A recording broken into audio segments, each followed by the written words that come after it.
पहले Bishnoi media conclave में पधारे हुए हमारे संत शिरोमणि श्री लालदास जी महाराज के चरणों में नमन।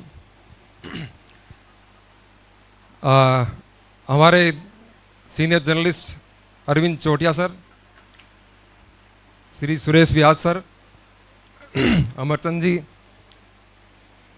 रमेश, हमारे बाबल साहब, आर के साहब, प्रिंट इलेक्ट्रॉनिक मीडिया से पधारे हुए मेरे साथीगण और मीडिया इन्फ्लुएंसर क्रिएटर पूरे देश से पधारे हुए सभी मेरे साथीगण।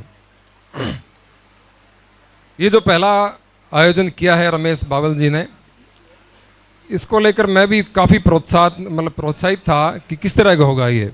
कितने लोग बिश्नोई समाज में हैं जो इलेक्ट्रॉनिक प्रिंट और सोशल मीडिया से जुड़े हुए हैं और समाज को नई दिशा देने में लगे हुए हैं।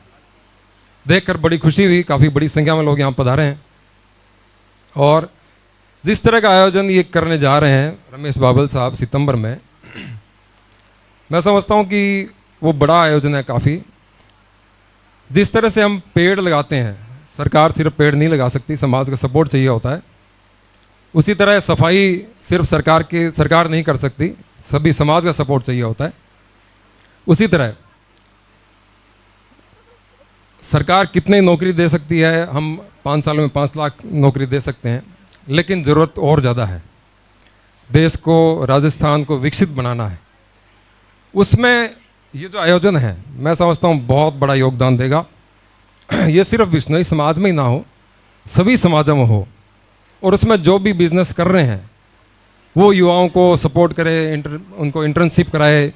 जिस तरह अभी एक भाई ने बताया कि जिस तरह से उनके फॉलोअर्स बहुत बड़ी संख्या में है और उन्होंने फॉर्च्यूनर गाड़ी ली है, घर लिया है, ये जानकारी कम से कम 10-15 लोगों को बताए और उसको सिखाया कि किस तरह मैंने ये किया। उससे युवाओं को रोज़गार मिलेंगे, घर आगे बढ़ेंगे, समृद्धि आएगी, देश विकसित होगा, राजस्थान विकसित होगा। तो मैं समझता हूँ कि ये बड़ा योगदान है और इसमें अपना आहुति जो है सभी अपनी अपनी थोड़ी थोड़ी आहुति ज़रूर दें। अगर कोई इलेक्ट्रॉनिक मीडिया में है तो कम से कम 2-4 रिपोर्टरों को बताए कि किस तरह मैंने एंट्री की। प्रिंट मीडिया में है तो प्रिंट में बताए कि किस तरह एंट्री करनी है, किस तरह रिपोर्टिंग करनी है। सोशल मीडिया में आप इन्फ्लुएंसर हैं तो किस तरह आगे बढ़ रहे हैं, सबको बताएं। न केवल बिश्नोई को बताएं बल्कि सभी समाजों को बताएं। मैं तो कहता हूँ हम केवल जातिवाद के आधार पर ना चलें, बहुत बड़ा दिल रखें, ग्लोबल सोचें और ग्लोबली चलें, सभी को साथ लेकर चलें, सिर्फ बिश्नोई नहीं।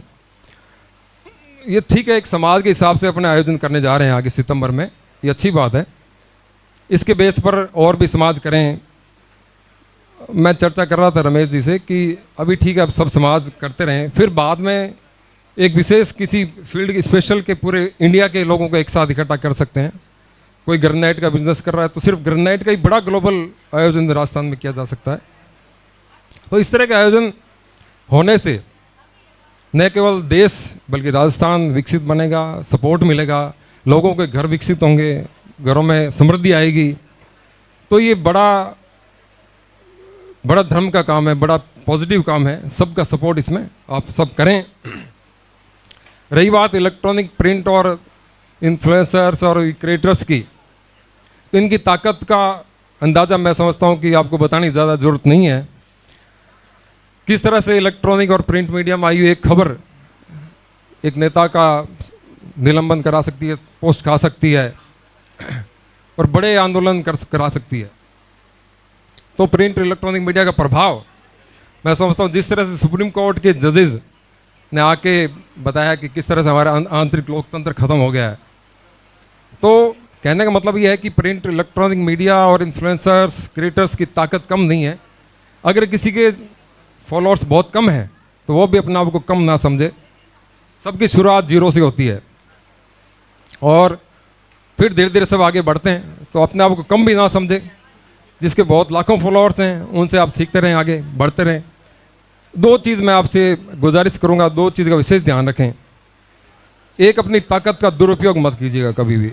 आपको लगता है कि मेरे लाखों फॉलोअर्स हैं, मैं कुछ भी कहूँगा, कुछ भी करूँगा, ये बिल्कुल मत कीजिएगा। इससे नुकसान आप खुद का भी करेंगे, समाज का करेंगे, सबका करेंगे। पद का दुरुपयोग कभी मत कीजिएगा। दूसरा, आप ये ध्यान रखिएगा कि मैं इस धरती को क्या देके जा रहा हूँ। हम कोई जा नहीं रहे कहीं भी, लेकिन फिर भी ये मन में ये याद जरूर रखें, हम इस धरती को क्या दे के जा रहे हैं। हमने लिया बहुत कुछ है, दे के क्या जा रहे हैं। इन सब बातों को ध्यान में रखते हुए आप आगे बढ़िए, समाज को सपोर्ट कीजिए, सभी को सपोर्ट कीजिए, न केवल विश्नोई समाज बल्कि सभी युवाओं को जो भी बेरोजगार है उनका सपोर्ट कीजिए। बहुत बहुत धन्यवाद। जय हिंद।